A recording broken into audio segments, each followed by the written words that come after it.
आज मंत्रिपरिषद में 25 एजेंडों पे सहमति दी गई। सर्वप्रथम शिक्षा विभाग का प्रस्ताव पर मंत्रिपरिषद में स्वीकृति दी गई, जिसके अंतर्गत तो बिहार राज्य विद्यालय अध्यापक नियुक्ति स्थानांतरण अनुशासनिक कार्रवाई एवं सेवा शर्त संशोधन नियमावली 2023 है, जिसके अंतर्गत वर्तमान में शिक्षक बहाली की प्रक्रिया चल रही है, उसमें एक परिवर्तन किया गया है। पूर्व में जो नियमावली में प्रावधान था कि केवल बिहार के निवासी ही इसमें अपना आवेदन दे सकेंगे, उस प्रावधान को संशोधित करते हुए अब भारत के नागरिक इस के अंतर्गत अपना आवेदन दे सकेंगे। इसका मतलब बिहार छोड़ के अन्य राज्यों के भी जो अभ्यर्थी हैं, जिन्होंने पात्रता पूरी कर ली है इस नियमावली के अंतर्गत, वे इस परीक्षा में भाग ले सकेंगे। इसका मतलब यह है कि अन्य राज्यों के जो भी हमारे जो कैंडिडेट्स हैं, जो इसकी पात्रता रखते हैं, वे अब इस परीक्षा में भाग ले सकेंगे और इस राज्य में शिक्षक बन सकेंगे। तो ये एक संशोधन है जो मंत्रिपरिषद ने स्वीकृत किया है। दूसरा, खाद्य उपभोक्ता संरक्षण विभाग का प्रस्ताव था, जिसके अंतर्गत स्मार्ट पीडीएस को लागू करने का राज्य सरकार ने निर्णय लिया है। आपको जानकारी होगी कि स्मार्ट की जो पीडीएस कार्ड है, जो जन वितरण प्रणाली का कार्ड है, उसका प्रयोग कोई भी जो धारक है वो देश के किसी भी पीडीएस से अपना खाद्यान्न ले सकते हैं, ये प्रावधान था। तो इसी को लागू करने के लिए जो स्मार्ट पीडीएस व्यवस्था है, सॉफ्टवेयर है, और जो इसकी पूरी एंड टू एंड कंप्यूटराइजेशन है, दुकान से लेकर कस्टमर तक, उसको लागू करने का निर्णय लिया है। यह केंद्र प्रायोजित योजना है और 60-40 के अंतर्गत यह इसकी फंडिंग है और राज्य सरकार को इसमें 63.07 करोड़ इसमें राज्य का राजस्व होगा। तो स्मार्ट पीडीएस लागू करने का निर्णय लिया है। लागू है, लेकिन इसका जो सॉफ्टवेयर है, जो इसकी व्यवस्था है, सॉफ्टवेयर जो स्मार्ट पीडीएस का जो स्कीम है, जो सॉफ्टवेयर है, एंड टू एंड कंप्यूटराइजेशन है, उसको लागू है। पहले तो मतलब नीतिगत निर्णय तो है ही कि कार्ड को लेकर आप कभी भी कहीं किसी राज्य में आप इस्तेमाल कर सकते हैं, लेकिन जब तक आपका जो कार्ड है उस सिस्टम के अंतर्गत या सॉफ्टवेयर में उपलब्ध नहीं रहेगा, तो आप किसी अन्य राज्य में नहीं यूज़ कर सकते हैं। तो यह व्यवस्था अब लागू कर दी गई है। कब से? यदि सॉफ्टवेयर इम्प्लीमेंट हो गया तो सब डेटा एंट्री होगा, ये सब होगा। तो मंत्रिपरिषद ने निर्णय लिया है कि इस राज्य में इसको लागू किया जाए। पशु एवं मत्स्य संसाधन विभाग के 3 प्रस्ताव थे। इसमें देसी गाय को प्रोत्साहन देने के लिए, देसी गाय राज्य में देसी गाय को प्रोत्साहित करने के लिए एक योजना राज्य सरकार ने स्वीकृत की है। यह 7 निश्चय 2 के अंतर्गत है। इसमें 37,05,45,000 रुपये व्यय होंगे और इसके अंतर्गत 2 गाय, 4 गाय, 15 गाय और 20 गाय देसी नस्ल के गाय एवं बाछी पर साहिवाल, गिर और थार पारकर, ये 3 है, साहिवाल, गिर और थार पाकर, ये देसी वैरायटी हैं। तो देसी गाय में अनुदान दिया जाएगा। देसी गाय में जो 2 गाय है उसमें 50% अनुदान दिया जाएगा और अनुसूचित जाति, जनजाति और अति पिछड़ों को 75। 4 में वही दर होगा 50-75 और उसके बाद जो 15 और 20 गाय का है उसमें 40% होगा सामान्य वर्ग के लिए और 40% अनुसूचित जाति, जनजाति और अति पिछड़ा। तो 40% है 15 और 20 का, और 2 और 4 गायों के लिए 50 और 75 है। तो ये एक महत्वपूर्ण योजना है जो स्वीकृति दी गई है। राज्य में जो मीठापुर में जो रिसर्च सेंटर है, अनुसंधान केंद्र है, मत्स्य अनुसंधान केंद्र, उसको निर्माण के लिए 54,35,31,000 रुपये की स्वीकृति दी गई। इसके अंतर्गत मीठापुर में आपका मछली का रिसर्च सेंटर स्थापित होगा। साथ ही साथ जो मछुआरों का प्रशिक्षण है वह भी इसी में कार्यरत होगा। राज्य में मत्स्य विकास को सुचारू रूप से चलाने के लिए जो अभियंता हैं विभाग के, उनकी शक्तियों में परिवर्तन किया गया है। सहायक अभियंता पहले 1 लाख तक तकनीकी स्वीकृति देते थे, अब 25 लाख तक स्वीकृति दे पाएंगे। कार्यपालक अभियंता 3.5 लाख का था और 50 लाख तक तकनीकी स्वीकृति दे पाएंगे। कृषि विभाग की एक योजना है जो बागवानी कार्यक्रमों का राज्य में कार्यान्वित हो रहा था। इसके अंतर्गत 43,69,91,900 रुपये की स्वीकृति दी गई। इसके अंतर्गत जो विभिन्न फसलें हैं बागवानी के, जो फल के, उनमें अनुदान का प्रावधान है। अनुदान की राशि थोड़ी बढ़ाई गई है विभिन्न कैटेगरीज में, और इसके अंतर्गत अनुदान कुछ जगह 75% किया गया है, कुछ जगह 50 किया है। इसमें मुख्यतः जो 35 और 50 पहले अनुदान दिए जाते थे, उसको बढ़ाकर 35-40 में 15 एवं 10% की वृद्धि हुई। तो अनुदान की राशि की वृद्धि हुई है। बड़ी लंबी सूची है, हम किसी को इंटरेस्ट होगा तो मैं उपलब्ध कराऊंगा। और 60, 20 और 20 इस रेशो में दिया जाएगा। पहले 60% दिया जाएगा, फिर 20% दिया जाएगा, फिर 3 किस्तों में दिया जाएगा। तो ये महत्वपूर्ण बागवानी की योजना है जो स्वीकृति दी गई है। मुख्यमंत्री नारी शक्ति योजना, जो पालन घर हैं विभिन्न कार्यालयों में, अब 35% महिलाओं को आरक्षण दिया है। बड़ी संख्या में महिला कर्मी हमारे कार्यालय में हैं। तो हर कार्यालय में पालन घर के स्थापन के लिए जो आवर्ती व्यय है वो 3,16,440 रुपये होगा। अनावर्ती व्यय है जो 5,36,428 रुपये। तो कुल मिला के 8,52,868 रुपये ये पालन घर विभिन्न कार्यालय में जो महिला शक्ति नारी शक्ति योजना के अंतर्गत पालन घर का संचालन, और इसका अनुदान जो है महिला विकास निगम संचालित करेगा। ये एक पालन घर का है। तो हर कार्यालय में पहले बहुत कम था, पहले बहुत राशि में बढ़ोतरी थी। योजना तो पुरानी है तो इसमें बढ़ोतरी की गई है। पहले बहुत ही कम राशि थी। पहले आपकी राशि केवल 24,000 और 18,000, कुल 42,000 थी। तो 42,000 से बढ़ाकर 8,52,868, बड़ी संख्या में अब महिला कर्मी हो गए हैं। तो इतनी कम जो राशि जो 42,000 उसमें संभव नहीं था, इसलिए अब राशि बढ़ा दी गई है। योजना पुरानी है। कृषि जैव प्रौद्योगिकी महाविद्यालय सबौर के अंतर्गत आधारभूत संरचना निर्माण के लिए 72 करोड़ 32 लाख यह प्रशासनिक स्वीकृति दी गई है, और 23-24 में 5 करोड़ की निकासी व्यय की स्वीकृति दी गई है। तो कृषि जैव प्रौद्योगिकी महाविद्यालय सबौर की आधारभूत संरचना में राशि स्वीकृत की गई है। राज्य में पर्यटकों के लिए जो 3 5 स्टार होटल निर्माण किए जाने हैं, अशोक पाटलिपुत्र अशोक है, आपका बांकीपुर बस स्टैंड है, और तीसरा आपका सुल्तान पैलेस है। तो आपको याद होगा पहले इसकी स्वीकृति दी गई थी, और इसी को काम आगे बढ़ाने के लिए जो आइडा एक्ट है, आधारभूत संरचना विकास सामर्थ्यकारी इनेबलिंग संशोधन अधिनियम 2023 पास हुआ था। बजट सत्र में ये अधिनियम पास हुआ था। तो उसी के आलोक में ये पीपीपी मोड में ये तीनों होटल का निर्माण होगा। तो कि जो पहले ये अधिनियम से पहले कैबिनेट ने स्वीकृत किया था पुराना, तो क्योंकि अधिनियम पास हो गया है, कैबिनेट ने इतना ही निर्णय लिया है कि जो भी कार्रवाई होगी यह आधारभूत संरचना विकास सामर्थ्यकारी इनेबलिंग संशोधन अधिनियम 2023 के आलोक में की जाएगी, पीपीपी मोड में। और इसमें अनुमानित करीब 1100 कमरे टोटल मिला के तीनों मिला के 5 स्टार होटल का निर्माण अलग अलग। ये बहुत पुराना राज्य का निर्णय है। केवल उसमें जो प्रावधान है, किस प्रकार इसका सेटलमेंट होगा, किस प्रकार इसमें पीपीपी का कार्य चलेगा, उसी के बारे में संशोधन हुआ है। और जो इनेबलिंग अधिनियम है 2023 में संशोधन हुआ था बजट सत्र में, उसके आलोक में कार्रवाई की जाएगी। उसमें जैसे 30 साल का एक्ट में प्रावधान था, तो अब 45 साल का पुराना स्वीकृत प्रस्ताव था। तो कितने साल तक उसको सेटल किया जाएगा, इस पर आइडा को शक्तियाँ प्रदत्त हैं। तो इस प्रकार के अनेक प्रावधान है जो इनेबलिंग एक्ट में है, उसके आलोक में अब ये 3 होटल का निर्माण आगे चलेगा। 3 पथों की स्वीकृति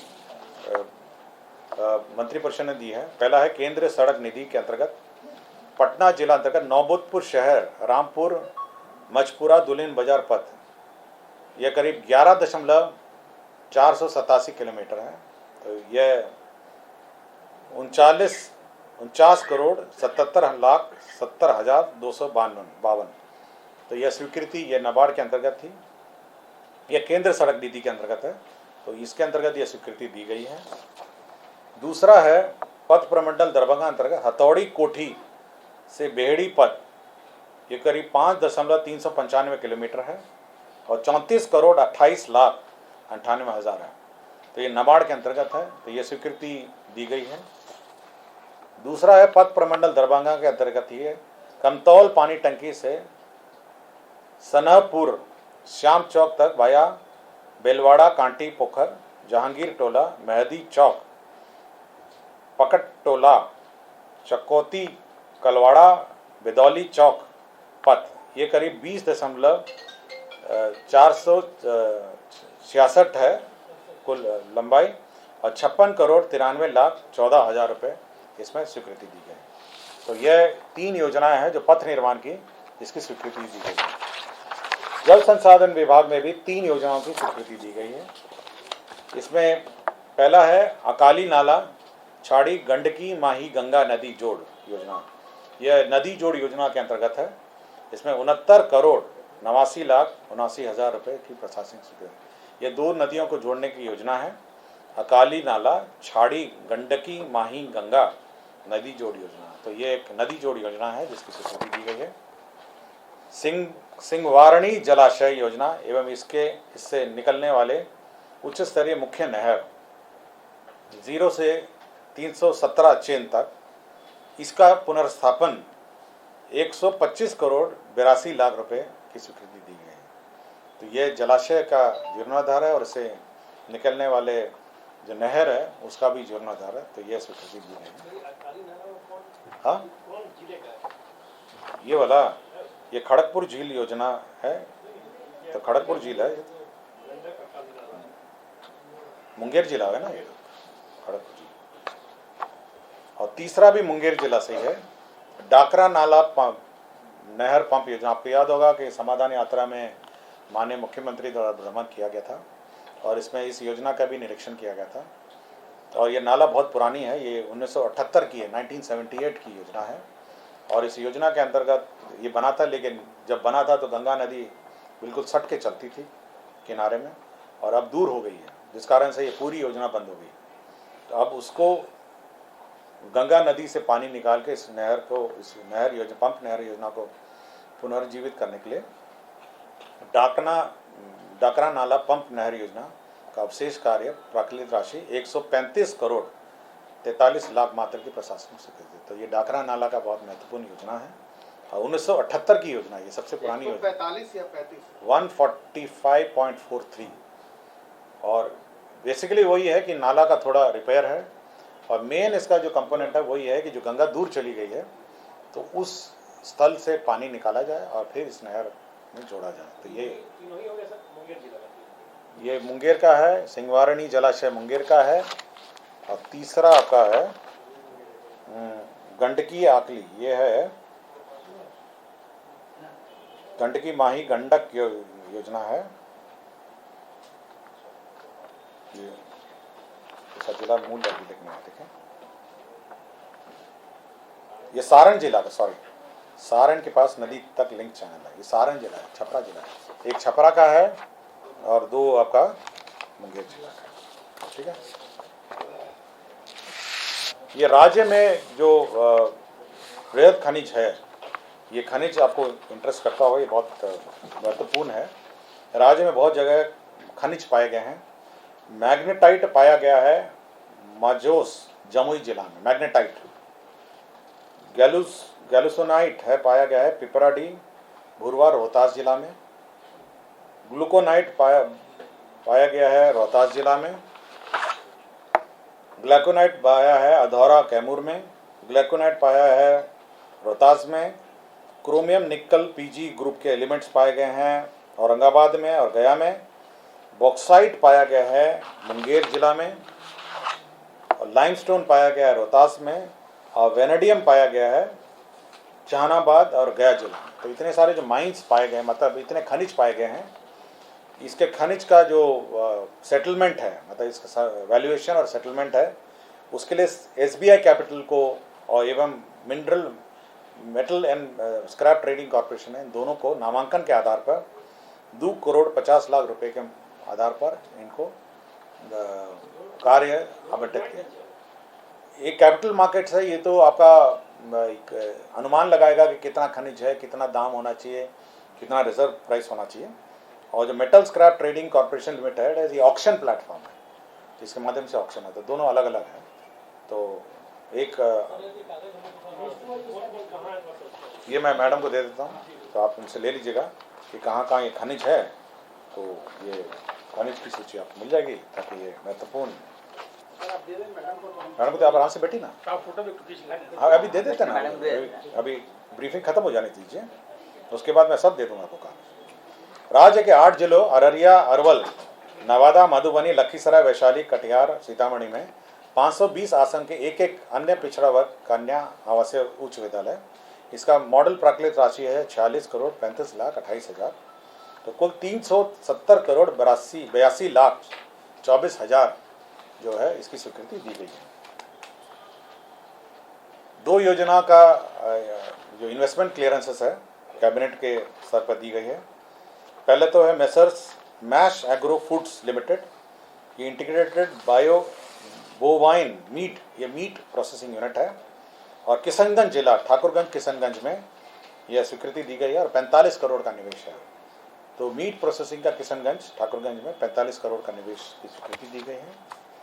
एक एथनॉल यूनिट है messrs Brijendra Kumar builders, ethanol का यूनिट है, ये मोकामा पटना की इकाई है और करीब 104 करोड़ 18 लाख का निवेश है। तो 2 निवेश की स्वीकृति दी गई है। बिहार राज्य विद्युत बोर्ड में जो पुराने कर्मचारी हैं, जो 2012 में जब बंटवारा हुआ था विभिन्न कॉरपोरेशंस में, तो बकाया जो रिटायरमेंट ड्यूज की राशि है वो राज्य सरकार को भुगतान करना पड़ता है। इसके तहत 797 करोड़ 63 लाख रुपए जो है वो मंत्रिपरिषद ने भुगतान की स्वीकृति दी है। दूसरा एक निर्णय हुआ है जो माननीय उच्च न्यायालय के आदेश के आलोक में है, जो विभिन्न मुख्यालय के थाने, जो पटना के थाने हैं, उसमें बड़ी पुरानी गाड़ियां हैं, जो जब्त गाड़ियां हैं वो पड़ी रहती हैं, कुछ सड़कों में पड़ी रहती हैं, कुछ थाने के अंदर पड़ी रहती हैं, और कुछ आप देखते होंगे जगह जगह पे रखने की जगह नहीं है। तो माननीय उच्च न्यायालय के आदेश के आलोक में पटना के मौजा दुजरा दियारा थाना में 18, दुजरा दियारा थाना है, दियारा के कहीं है, करीब 18 एकड़ ज़मीन जो है यह गृह विभाग को आवंटित की गई, मेरे ही विभाग को आवंटित की गई है। और इसके अंतर्गत इन सभी जो जब्त जो वाहन हैं उसको वहाँ रखे जाएंगे, उनको कंप्यूटर में एंटर किया जाएगा, और जब रिलीज़ होना का वहाँ से रिलीज़ होगा तो एक हिसाब किताब इन्वेंट्री रखी जाएगी, और सभी थानों, किसी भी थानों में अब ये जब्त वाहन नहीं रखे जाएंगे, सभी वाहन इसी स्थान पर रखे जाएंगे। इसकी बाउंड्री वॉल होगी, सुरक्षा होगी, और इसको एक हिसाब किताब से रखा जाएगा, ताकि आप थाने में बिल्कुल खाली जगह होगी और ये जब्त वाहन आपको पूरे पटना का मुख्यालय, जहाँ पटना होगा, दानापुर हो गया, फुलवारी हो गया, जितने अगल बगल के थाने हैं, तो 18 एकड़ जमीन जो है आवंटित की गई है। पद सृजन का प्रस्ताव है, 2 जगह आया है। पंचायती राज विभाग में क्षेत्रीय कार्यालय में प्रधान लिपिक, निम्न वर्गीय लिपिक हैं, तो करीब 675 पदों का सृजन हुआ है। भूमि संरक्षण निदेशालय में रीस्ट्रक्चरिंग हुआ है और पद सृजन भी हुआ है। तो इसमें 151 नए पद हैं, 197 पद को समर्पित किया है। तो यह एक निर्णय लिया। तो यही 25 एजेंडा हैं जिस पर निर्णय हुआ है।